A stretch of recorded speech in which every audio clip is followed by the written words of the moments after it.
ဆယ်လဲမဖမ်းနိုင်ကြားလဲမဖမ်းနိုင်တဲ့အာဆင်နယ်တို့စူပလာတစ်လုံးလက်လွတ်ရပြီ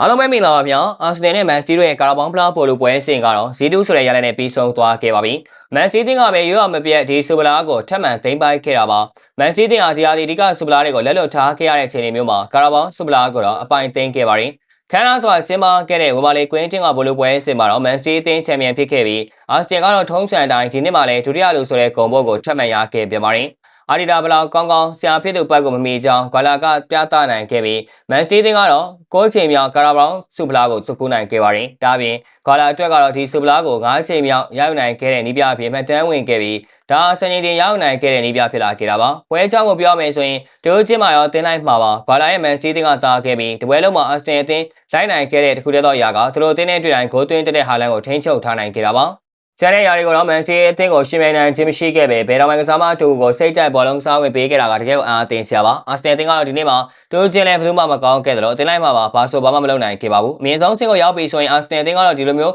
လုံးဆောင်လေးရှိပြီးစပလာလေးလုံးလမ်းချောင်းကနေစပလာ3လုံးသာကျန်ရှိတော့တာပါတကူဆိုရင်ကြာကောင်းခဲ့တာက